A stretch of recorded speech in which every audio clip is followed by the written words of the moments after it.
Good morning! Kamusta? So, ayan. Today is Sunday. Pinapatulog ko na si Ace para makagalaw na ako. Kasi ang dami ko pang gagawin, guys. So, samahan niyo ako for today's video na maglinis at gumalaw habang natutulog si Ace. Tingnan natin kung ano ang magawa ko habang natutulog to. Tulog na, anak! So, ayan. Nakatulog na. Simulan na natin gumalaw. Hindi ko alam kung anong unahin ko. Pinggan ba? Magtupi or magsampay. Pero magtutupi kasi wala kaming ibang sampayan. Kasi pag hindi ko yung natupi, hindi ko masasampay itong nasa washing. Tapos maglo-load na naman ako ng bagong labahin namin. Ayan. So, i-arrange muna natin itong mga nakalagay dito sa aming strainer para hugasan ko na yung mga maduduming pinggan doon.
Ayan, tapos na tayo sa mga pinggan. Next naman is kalderos. Grabe, halos lahat ng kaldero namin nagamit. Hindi pa nahuhugasan. Ayan. Mga takip pa. Ayan. So, maghugas tayo ng kaldero.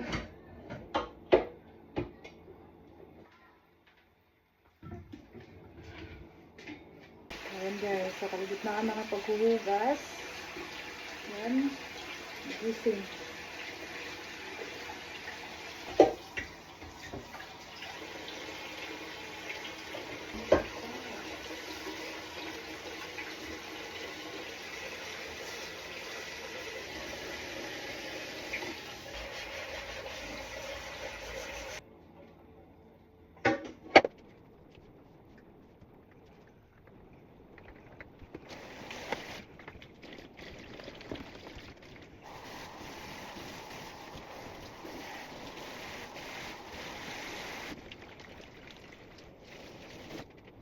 Habang hindi pa siya naiyak, magtutupig na tayo para makasampay ako. 2 araw na tong natapos dito. Hindi pa nasasampay. Para makapaglaban na ako.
Ang tulog mo.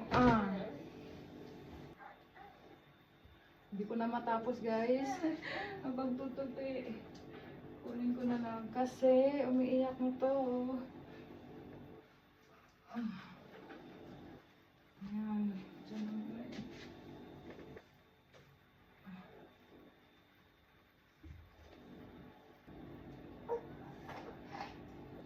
So, ayan